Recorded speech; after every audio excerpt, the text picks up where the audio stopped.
Subscribe कीजिए नंदाशा हार्दिक channel को और प्रेस कीजिए इस बेल आइकन को, उससे आपको सबसे पहले मेरी न्यूज मिलती रहे।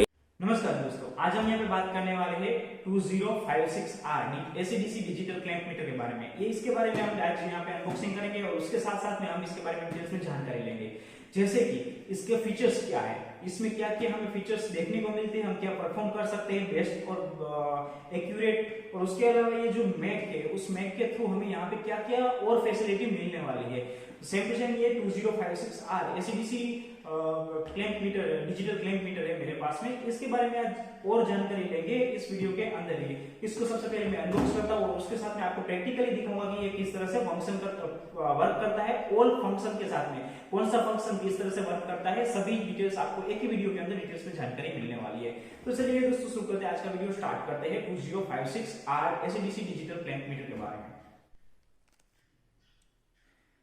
अभी हमारे पास में है एसीडीसी डिजिटल क्लैंप मीटर, जिसका मॉडल नंबर की बात करूं यहाँ पे तो 2056R है। अभी इसको यहाँ पे हम ओपन करेंगे और देखेंगे इसके बारे में, उसके फीचर्स के बारे में देखेंगे और सबसे पहले जानकारी लेंगे विथ प्रैक्टिकल के साथ में। जितना हो सकेगा उतना प्रैक्टिकल बताऊंगा, बाकी का सब है जो दूसरे मॉडल के ऊपर मैं आपको प्रैक्टिकल लेके जाऊंगा। अभी हम बात करेंगे 2056R AC DC digital clamp meter Q snap. इसमें ट्रू RMS लिखा है। अब ट्रू RMS क्या होता है उसके बारे में आपको डिटेल्स में जानकारी चाहिए तो आप मुझे कमेंट सेक्शन में कमेंट करके पूछ लीजिए, मैं वहां से आपको अलग से सेपरेट वीडियो बनाऊंगा। जब आप मुझे पूछेंगे तो उसके बाद मैं यहाँ पे ट्रू RMS के बारे में डिटेल्स में जानकारी दूंगा दोस्तों। अब आगे बात करें हम, यहाँ पे आपको साफ साफ देखने को मिल ही रहा होगा क्यूरेसू का 2056R मेरे पास यहाँ पे digital AC DC digital clamp meter है। तो सबसे पहले इसको मैं ओपन करता हूँ। ओपन करने के बाद हम यहाँ पे देखते हैं तो हमारे पास में यहाँ पे इस बॉक्स को मैं यहाँ पे साइड में रख देता हूँ और हमारे पास में है बेस्ट क्वालिटी का कवर के साथ में हमें यहाँ पे एसीडीसी डिजिटल क्लैंप मीटर मिल जाता है। जैसे कि हम बात करें यहाँ पे तो साथ में इंस्ट्रक्शन मैनुअल है और मैंने यहाँ पे इसको अभी जस्ट ओपन किया था पावर सेल डालने के लिए। तो यहाँ पे इसको मैं अभी मेन इक्विपमेंट हमारा मैं साइड में रखता हूँ। उसके अलावा हमें यहाँ पे साथ में मिलता है प्रोब मिल जाती है और प्रोब के साथ अलावा हमें यहाँ पे मिलता है यहाँ पे सर्टिफिकेशन ऑफ कन्फर्मिटी। अब मैं इस केस को रखता हूँ साइड में। उसके बाद हम बात करते हैं यहाँ पे डिटेल्स में और जानकारी लेने की। जैसे कि मैं बात करूँ दोस्तों यहाँ पे तो हमारी प्रोब है। प्रोब को मैं एक बार ओपन कर लेता हूँ ताकि हमें जब इसका प्रैक्टिकल करना है तो हम यहाँ पे आसानी से इसको यूज में ले सके। प्रोब को ओपन करने के बाद प्रोब की बात करूं यहाँ पे दोस्तों, अब इसके अंदर है ना हमें एक क्लास मिलता है कैट 1, कैट 2, कैट 3, कैट 4। अगर आपको पता नहीं है कि कैट कैटेगरी क्या होती है, मेजरमेंट कैटेगरी क्या होती है, तो मैंने ऑलरेडी वीडियो बनाया है। आप आई बटन के ऊपर क्लिक कीजिए और जाइए और चेक कीजिए। आई बटन के ऊपर आपको वहां पे उसकी स्पेसिफिकेशन मिल जाएगी। कैट कैटेगरी बहुत मोस्ट इंपॉर्टेंट है, आप उसको हमेशा याद रखिएगा। कैट कैटेगरी के लिए आप यहाँ पे आई बटन के ऊपर क्लिक कर सकते हैं। अब इसमें देखिए यहाँ पे 1 kV कैट 3 प्रोटेक्शन यहाँ पे इस प्रोब के अंदर दिया गया, आपको दिख रहा है। देखिए 1 kV कैट 3 प्रोटेक्शन इसमें भी है और इसमें भी है। इसमें देखिए यहाँ पे लिखा है 600 वोल्ट कैट, नहीं दिख रहा होगा, थोड़ा सा यहाँ पे वो प्रॉब्लम आ रहा है ना। अब देखिए यहाँ पे लिखा हुआ है कैट 4, 600 वोल्ट कैट 4 लिखा हुआ है। ठीक है दोस्तों, ये 10 एम्पियर तक का है। यहाँ पे देखिए यहाँ पे भी मार्किंग है। अभी इन सभी मार्किंग्स के भी कुछ ना कुछ यहाँ पे स्पेसिफिकेशन है, उसके बारे में भी अगर आपको जानकारी चाहिए तो मैं बनाऊंगा इसके ऊपर भी वीडियो। अभी आप सिर्फ देख लीजिए, इसका भी कुछ ना कुछ रीजन है, इस वजह से यहाँ पे इसके मार्किंग्स बने हुए हैं। ठीक है, तो अभी मैं प्रोब के यहाँ पे रखता हूँ साइड में। अभी हम बात करते हैं अपना मेन इक्विपमेंट के बारे में। मेन इक्विपमेंट को मैं यहाँ पे निकाल लेता हूँ। अब जैसे ही मैंने मेन इक्विपमेंट को यहाँ पे निकाला, सबसे पहले हम बात करते हैं इस इक्विपमेंट की। तो इसकी ग्रिप बढ़िया है, बेस्ट है, लेकिन इसकी क्वालिटी के बारे में हम बाद में बात करेंगे। सबसे पहले इसके टेक्निकल स्पेसिफिकेशन के बारे में बात करें, क्योंकि हमें इसके टेक्निकल स्पेसिफिकेशन में ज्यादा इंटरेस्ट है दोस्तों। अभी इसमें देखिए यहाँ पे हमारा डायामीटर है, जिसके अंदर हम यहाँ पे कंडक्टर को रखेंगे और कंडक्टर जैसे कि मान लो कि हमारा ये वायर है। अब इस वायर को हम यहाँ पे इस तरह से क्लैंप करके यहाँ पे इसका कितने एम्पियर आ रहा है वो चेक कर सकते हैं। ठीक है, अब इसमें भी लिखा हुआ है, देखिए यहाँ पे कैट 4 प्रोटेक्शन दिया गया है, 600 वोल्ट दिया गया, मैक्सिमम 100 एम्पियर तक ये यहाँ पे करंट कैरिंग कर सकता है। इसके ऊपर भी थोड़े से मार्किंग बने हुए। इस मार्किंग के भी बहुत सारे रीजन है, इसमें आपको इस सभी के ऊपर डिटेल्स में वीडियो बता के दिखाऊंगा कि क्या मार्किंग का क्या रीजन होता है। अब देखिए यहाँ पे हमारा सबसे पहले बात करें, पीछे की साइड में यहाँ पे बैटरी डल जाएगी, बैटरी की मदद से ये चलता है दोस्तों। पेंसिल सेल इसके अंदर लगते हैं। अभी हम 1 by 1 स्टेप बाय स्टेप इसको देखते जाएंगे, प्रैक्टिकल करते जाएंगे और सभी के ऊपर यहाँ पे डिटेल्स में जानकारी लेने वाले हैं। ठीक है, अभी देखिए जैसे कि अभी ऑफ कंडीशन में ये हमारा है रोटेटिंग स्विच, जिसके सिलेक्टर स्विच भी बोलते हैं, जिसके थ्रू हम यहाँ पे इन सभी चीजों को सिलेक्ट करेंगे। जैसे कि इनको सिलेक्ट करेंगे। उसके बाद यहाँ पे सबसे पहले देख लीजिए, यहाँ पे आएगा कॉमन और यहाँ पे आएगा वोल्टेज, ठीक है। तो इन दोनों को, यहाँ के रेड आएगी, यहाँ पे ब्लैक लगेगी, इन दोनों की मदद से हम यहाँ पे वोल्टेज चेक कर सकते हैं, ठीक है, ये वाले। अभी नेक्स्ट रजिस्टिविटी भी चेक करनी है तो यहाँ से हम कर सकते हैं। उसके अलावा बात करें आगे, तो यहाँ पे देखिए अभी आ रहा है सिलेक्ट मतलब एसी को डीसी हम सिलेक्ट कर सकते हैं। इन सभी के बारे में जैसे जैसे हम आगे बढ़ते जाएंगे इन सभी के बारे में फीचर्स आपको जानकारी मिलेगी। तो सबसे पहले हम बात करें यहाँ पे एसी डीसी 600 एम्पियर, इसके ऊपर जाते हैं। तो पहले मैं इसको ऑन करूंगा, जैसे ही ऑन करूंगा यहाँ पे डिस्प्ले आने लगेगी। अभी इसमें क्या दिख रहा है, एसी दिख रहा है, ठीक है, यहाँ पे आपको एसी दिख रहा होगा, एसी दिख रहा है ना। मैं बैकलाइट ऑन करता हूँ तो आपको ज़्यादा पता चलेगा। होल्ड बटन को 2 सेकंड से ज़्यादा प्रेस करके रखूंगा, बैकलाइट यहाँ पे ऑन हो जाएगी, ठीक है, और वापस प्रेस करूंगा बैकलाइट बंद हो जाएगी। जैसे ही मैं होल्ड बटन को एक बार क्लिक करूंगा वो रीडिंग होल्ड हो जाएगा, एक बार क्लिक करने से निकल जाएगा। 2 सेकंड से ज़्यादा प्रेस किया, होल्ड लाइट ऑन हो गई। अब यहाँ पे एसी दिख रहा है 00 एम्पियर, देखिए यहाँ पे एसी 000 एम्पियर, ठीक है। अभी मैं क्या करूंगा, किसी भी एक चीज के थ्रू यहाँ पे इसके हम करंट को यहाँ पे मेजर करेंगे, ठीक है।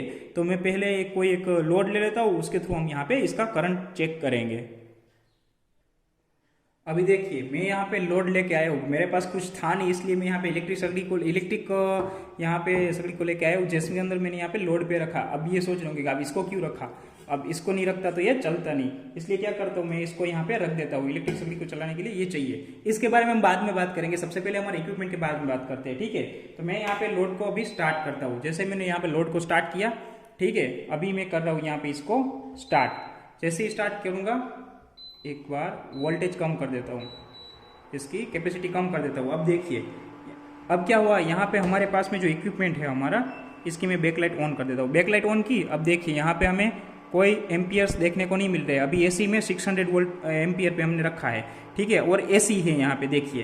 तो मैं क्या करूँगा, इसको अभी इसके अंदर लेके जाऊँगा, तो यहाँ पे कुछ नहीं आ रहा है, क्यों, ये रिटर्न का है। अभी ये वाला है ना वो फेज का है, देखिए पास में ले जाते ही यहाँ पे एनसीवी एक्टिवेट हो गया, देखिए, ठीक है।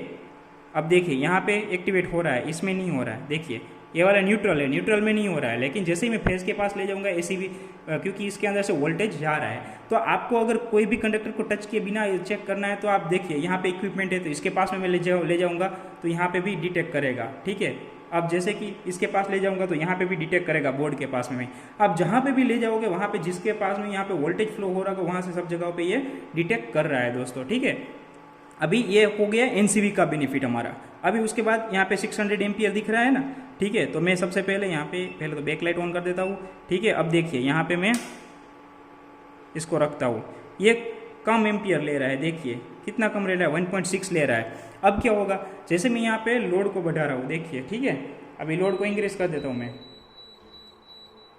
1800 एम्पियर तक लेके गया, देखिए इंक्रीज हो रहा है, ठीक है। इस तरह से इंक्रीज, होल्ड नहीं करना है, देखिए इंक्रीज हो रहा है। तो इस तरह से हम यहाँ पे एम्पियर मेजरमेंट कर सकते हैं। अब मान लो कि मैं इसको डीसी सिलेक्ट करता तो क्या होता, डीसी में कुछ आएगा ही नहीं, क्योंकि ये एसी पे ही वर्क करता है, ठीक है। तो एसी में आ गया 3.3 एम्पियर। अभी हमारा ये जो इक्विपमेंट लोड है वो 4 एम्पियर तक जा रहा है, 3.3 उसके अराउंड हमें यहाँ पे एम्पियर मिल रहा है, ठीक है। हम यहाँ पे तो मिनिमम और मैक्सिमम, इसके ऊपर क्लिक करने से हमें मिनिमम मैक्सिमम मिल जाएगा, और ठीक है, इसके ऊपर क्लिक करने से हमें मिनिमम 3.7 है, मैक्सिमम 4 एम्पियर तक जा रहा है करंट, ठीक है। तो मिनिमम और मैक्सिमम दोनों का इनका भी आ गया, ठीक है। अब आगे बात करें हम यहाँ पे, ये हीट ज़्यादा हो गई, इसको मैं कम कर देता हूँ, ठीक है, या बंद कर देता हूँ, ठीक है। उसके बाद हम बात करें यहाँ पे, अभी लोड को मैंने डिस्कनेक्ट कर दिया, सेम टू सेम ऐसे ही हम यहाँ पे 1000 एम्पियर पर तक भी जा सकते हैं। उसके बाद हम यहाँ पे वोल्टेज भी चेक कर सकते हैं। तो ऐसी वोल्टेज वो तो हम डायरेक्टली ऐसे ही चेक कर सकते हैं। तो मैं पहले यहाँ पे लोड को हटा देता हूँ, उसके बाद आगे का बाकी का हम यहाँ पे चेक करके देखते हैं। तो दोस्तों मैंने यहाँ पे आपको दिखा दिया कि किस तरह से यहाँ पे हम एम्पियर मेजरमेंट कर सकते हैं। अभी मेरे पास डीसी लोड था नहीं, इसलिए मैंने यहाँ पे डीसी में नहीं दिखा सका, लेकिन डीसी आपको चेक करना है तो यहाँ पे देखिए आप सिलेक्ट, एक बार लाइट कर देता हूँ, यहाँ पे देखिए आपको एसी दिख रहा है, उस एसी की जगह पे आप एक बार सिलेक्ट करोगे तो वो डीसी पे चला जाएगा। 600 एम्पियर तक डीसी आप यहाँ से मेजर कर सकते हैं। मैं वापस सिलेक्ट करूँगा, वो एसी में आ जाएगा, ठीक है। अभी हम क्या करते हैं, इसी क्लैम्प मीटर के थ्रू हम यहाँ पे वोल्टेज चेक करेंगे, ठीक है। तो सबसे पहले मैं क्या करूँगा, इन प्रोब को पहले अलग कर लूँगा, प्रोब्स को पहले यहाँ पे अच्छी तरीके से सही कर लेता हूँ। अभी सही करने के बाद मैं क्या करता हूँ, देखिए सबसे पहले है ना, हम इस प्रोब को यहाँ पे रेड वाली है, इसको आपको यहाँ पे वी साइन में डालनी है, और एक यहाँ पे रहेगी वो कॉमन साइन में जाएगी, ठीक है, नेगेटिव वाली। अब ये दो चीज़ हो गई। अब क्या करूँगा, यहाँ पे मैं इसको रख देता हूँ नीचे, ताकि आपको भी यहाँ पे रीडिंग शो हो गए।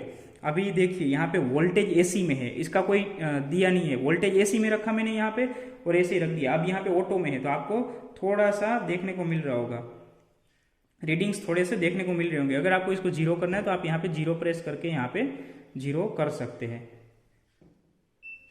ठीक है। अब वो अपने आप हो जाएंगे, तो कोई इश्यू नहीं है इतना बड़ा कोई, क्योंकि वो 0 पॉइंट के बाद में आ रहा है, 0 पॉइंट समथिंग आ रहा है, तो उतना सा थोड़ा सा वो आएगा ही, ठीक है। अभी हम क्या करते हैं, इसके वोल्टेज चेक करेंगे, बोर्ड में से कितना वोल्टेज हमें आ रहा है, पावर सप्लाई, ठीक है। यहाँ पे आप देखिएगा, देखिए हमें कितना मिल रहा है, 252.1 या 250, मतलब 250 वोल्ट के आसपास हमें यहाँ पे देखने को मिल रहा है दोस्तों, ठीक है। अभी ये पॉजिटिव में दिख रहा है, मान लो इसका नेगेटिव साइन आ रहा है तो क्या होगा, तो यहाँ पे जो हमारे प्रोब है ना, वो हमने यहाँ पे उल्टे डाले होंगे, और कोई इश्यू नहीं है दोस्तों, ठीक है। तो वो नेगेटिव में दिखाएगा और कुछ नहीं है, तो वो कोई बड़ा इश्यू नहीं है। आप यहाँ से आराम से चेक कर सकते हो, यहाँ से वोल्टेज। तो इस तरह आपको वोल्टेज चेक करने हैं इसके, देखिए अच्छे से जब तक कनेक्ट नहीं होगा प्रोब, तब तक आपको अच्छे से वोल्टेज नहीं दिखाएगा, ठीक है। 250 to 254 तक यहाँ पे आपको देखने को मिल रहा है, ठीक है। इस तरह से आप यहाँ पे वोल्टेज चेक कर सकते हैं। ऐसा है तो मैं इसको यहाँ पे लगा के रखता हूँ, देखिए आपको वोल्टेज आराम से देखने को मिल रहा होगा। अगर मान लो इस रीडिंग को मुझे होल्ड करना है, एक बार क्लिक करूंगा ये होल्ड हो जाएगा 2.252.4 पे। अब मान लो रिलीज करूंगा, वापस होल्ड किया, यहाँ पे इस तरह से यहाँ पे रीडिंग होल्ड होता जाएगा, वो कोई इश्यू नहीं है दोस्तों, ठीक है। अब इसके अलावा यहाँ पे एसी डीसी, तो इसमें मैंने एसी ही रहेगा क्योंकि यहाँ पे एसी वोल्टेज के ऊपर ही। उसके अलावा बात करते हैं हम यहाँ पे ड्यूटी साइकिल की। देखिए इसकी फ्रीक्वेंसी, अब ये फ्रीक्वेंसी काम करेगा। अभी वोल्टेज पे है ना, सॉरी यहाँ पे मैं लाइट कर देता हूँ, देखिए अभी वोल्टेज पे रखा हुआ है मैंने, ठीक है। अभी यहाँ पे फ्रीक्वेंसी कैसी, एसी सप्लाई में फ्रीक्वेंसी होगी, तो हमें फ्रीक्वेंसी चेक करनी है इसकी कितनी आ रही है हमारे घर पे। तो क्या करना है, हमें यहाँ पे एच ड्यूटी, देखिए अभी क्या करना है, पहले तो हमें ना इसको वोल्टेज पे रखना है। जैसे ही वोल्टेज पे रहेगा ना, उसके बाद क्या करना है, हमें वोल्टेज हमें देखने को मिल जाएंगे, वो यहाँ पे ऑटो में रहेंगे एसी और वी। अब एडजेट ड्यूटी साइकिल है ना, उसको एक बार मैं प्रेस करूंगा तो वहां पे आपको देखने को मिलेगा फ्रीक्वेंसी 49.99 आ रही है, ठीक है। मतलब 0.1% में यहाँ पे माइनर प्लस और माइनस है, ठीक है। तो वो 50 हर्ट्ज यहाँ पे आ रही है। अब ड्यूटी साइकिल की बात करते हैं, तो वापस एक बार मैं प्रेस करूंगा तो यहाँ पे ड्यूटी साइकिल देखने को हमें मिल जाती है उसकी, तो वो है 49.8, ठीक है। तो इस तरह से हम यहाँ पे फ्रीक्वेंसी और वोल्टेज और ड्यूटी तीनों चीज चेक कर सकते हैं। अब इसके बारे में और डिटेल्स में सेपरेट मैं आपको कहीं और टाइम पे बता दूंगा, ठीक है। अब यहाँ पे देखिए अभी फ्रीक्वेंसी हमें देखने को मिल गई। सेम टू सेम यहाँ पे मैं एक बार इसको बंद करके वापस निकाल लेता हूँ। ये मैंने किया बंद, इस दोनों प्रोब को मैंने निकाल दिया। अभी क्या करते हो दोस्तों, इसको भी यहाँ से अब देखिए यहाँ पे अब डालते हैं हम यहाँ पे ये डीसी वोल्टेज। तो डीसी वोल्टेज का सोर्स अभी मेरे पास कुछ है नहीं, वरना आपको दिखाता, लेकिन अभी मैं उसको छोड़ देता हूँ, ठीक है। फिर भी मेरे पास एक बैटरी पड़ी है, बैटरी के ऊपर आपको लेके चलता हूँ और दिखाता हूँ कि बैटरी सप्लाई कैसे काम करेगा। मेरे पास मान लो कि ये वाली बैटरी है। अब इस बैटरी की बात करूँ तो यहाँ पे 7.4 वोल्ट की बैटरी है। अब बात करें तो इसके ऊपर चलते हैं और इसके वोल्टेज हम चेक करते हैं। यहाँ पे मैं अभी एसी में से अभी ले जाता हूँ डीसी में। अब डीसी में ले गया मैं यहाँ पे, ठीक है। वो मिली वोल्ट में दिखेगा आपको, दिखाता हूँ एक बार। यहाँ पे देखिए डीसी सप्लाई आ रहा है, डीसी आ गया, ऊपर है ऑटो और यहाँ पे है मिली वोल्ट, ठीक है। तो अभी इसको एक बार मैं जीरो के ऊपर क्लिक कर देता हूँ, ठीक है, चलेगा, वो कोई इश्यू नहीं है। थोड़ा पॉइंट में थोड़ा सा फर्क आएगा। अभी मैं क्या करता हूँ, यहाँ पे लगाता हूँ, यहाँ पे रीडिंग आपको देखने को मिल ही रहा है, साथ में बैटरी के नोब के ऊपर लगाता हूँ। देखिए जब तक ये अच्छे से कनेक्ट नहीं होगा तब तक हमें दिखाएगा नहीं यहाँ पे। अब देख सकते हैं यहाँ पे कितना आ रहा है, तो 0.1 मिली एम्पियर, क्योंकि ये पूरी की पूरी मेरी बैटरी है वो डिस्चार्ज है, इस वजह से यहाँ पे कुछ दिख नहीं रहा हमें। अभी सेम टू सेम वापस नेगेटिव साइन में आ रहा है, मैं इसको उल्टा लगा देता हूँ। देखिए 0.001 मिली वोल्ट दिखा रहा है ना, क्योंकि वहाँ पे हमारी बैटरी है वो पूरी डिस्चार्ज है, इस वजह से यहाँ पे 0.001 दिखा रहा है। ठीक है, ये जो आ रहा है वो बात अलग है, लेकिन जब भी यहाँ पे आप चेक करोगे तब आपको एक्चुअल रीडिंग्स दिखाएंगे। ये इस वजह से क्योंकि प्रोब अच्छे से बैठते नहीं है, इस वजह से। देखिए मैं सिर्फ प्रोब को टच करूंगा ना, फिर भी ये रीडिंग चेंज होते जाएंगे, तो थोड़ा सा यहाँ पे प्रोब को कनेक्ट करने के लिए हो रहा है ऐसा। ठीक है, तो अभी इसको रखते हैं साइड में और अभी आगे बात करते हैं। यहाँ पे आ गया अब कंटिन्यूटी, रजिस्टर, कंटिन्यूटी, फिर हमारा आ गया डायोड और कैपेसिटेंस। इन चारों चीज़ों को हम यहाँ पे चेक कर सकते हैं, लेकिन यहाँ पे हम मान लो कि ऑटो में रखेंगे ना तो हमें कोई इश्यू नहीं है, जो हम चेक करेंगे वो अपने आप ही चेक होता जाएगा। जैसे कि मैं बात करूँ, इन दोनों प्रोब को यहाँ पे टच करवाऊंगा ना तो आपको देखने को मिल रहा है, देखिए वो हम 0.000 ओम्स आ रहे हैं। ठीक है, तो कोई इश्यू नहीं है। अब मान लो कि यहाँ पे कंटिन्यूटी आप चेक कर रहे हो, मान लो कि आप यहाँ पे सिलेक्ट करोगे, इसको सिलेक्ट करके मैं यहाँ पे रख देता हूँ डायोड पे। अब डायोड पे रखने के बाद भी मैं इसको टच करूँगा, क्या फायदा, कोई फायदा नहीं है। ठीक है, क्योंकि वो 0 वोल्ट ही दिखाएगा। उसके बाद मैं वापस इसको सिलेक्ट करता हूँ और लेके जाता हूँ यहाँ पे अभी कंटिन्यूटी के ऊपर। तो यहाँ पे देखिए साउंड आ रहा है आपको, देखिएगा ये हो गई हमारी कंटिन्यूटी चेक। अब उसके बाद हम बात करते हैं वापस यहाँ पे कैपेसिटेंस। देखिए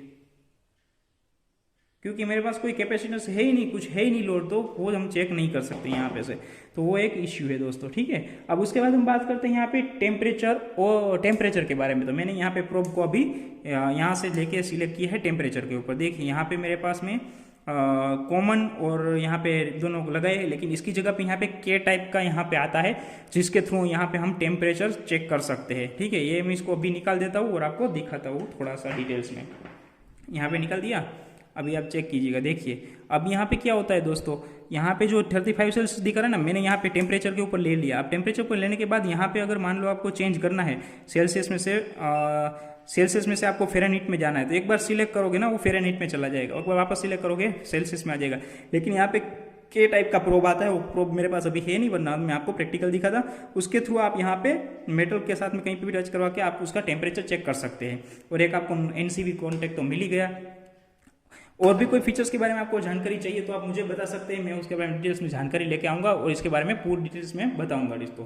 अगर आपका कोई भी सवाल है इस इक्विपमेंट के रिगार्डिंग, तो आप मुझे कमेंट सेक्शन में जाकर कमेंट कर सकते हैं। इन सभी चीज़ों के ये क्या है, सभी आइटम्स क्या है, उनके बारे में सभी के बारे में मैं डिटेल्स में वीडियो बनाऊँगा। क्योंकि ये जो आपको देख रहे हैं यहाँ पे ये वाला एक बिजली जैसा तार बना हुआ है, चौरस है, तो इन सभी का कोई ना कोई रीज़न है। उन सभी के ऊपर मैं डिटेल्स में वीडियो आगे सिंबल्स के ऊपर बनाने वाला हूँ। अगर आपको इस वीडियो के रिलेटेड कोई भी क्वेश्चन है तो मुझे कमेंट कीजिए, मैं उसके बारे में डिटेल्स में जानकारी आपको दे दूंगा दोस्तों। आपका खूब खूब धन्यवाद।